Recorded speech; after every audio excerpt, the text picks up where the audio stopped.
The first whisper in the garden. Before the fall, before the flood, before the word evil was even carved into the tongue of man, there was a garden, a place untouched by grief, unspoiled by time, where the sky never darkened and no shadow had ever lingered too long. They walked it together, two of them, innocent, bare, whole, unaware they were watched, unaware they were envied. You see, he had been there a long time before them, older than the soil beneath their feet, older than the stars. They called him the Ancient One, but only in hushed tones. He was not a god. He was something left behind, something that had seen the first spark of life and recoiled at its warmth. He did not bleed. He did not age.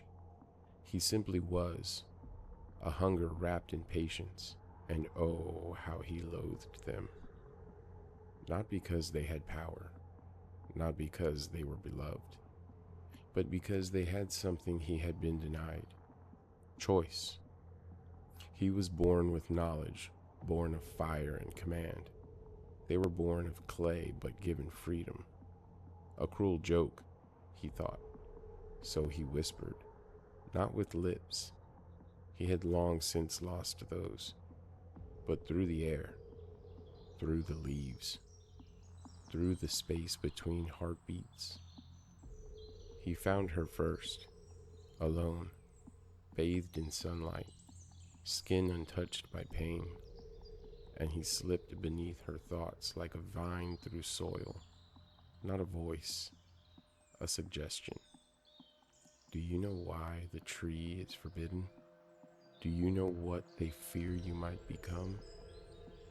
She felt curiosity for the first time, a thirst that had no name, and it grew, not because he told her to eat, but because he let her imagine what might happen if she did.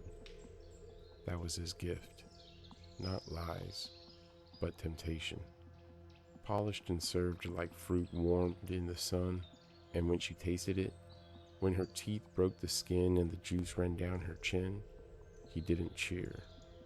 He only watched. As the garden began to die, the plants withered, the animals turned, the sky blinked for the first time, as if heaven itself couldn't bear to watch.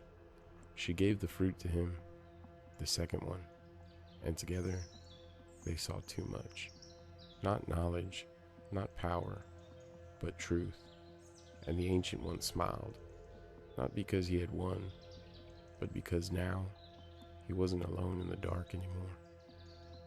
They were cast out, yes, but he stayed, buried beneath the roots, crawling through the veins of time, watching generation after generation stumble, sin, and suffer.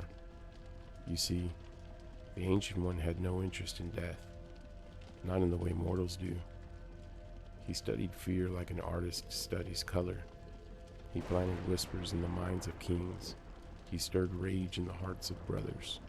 And when they built their towers and lit their altars, he was already there, smiling from behind the veil.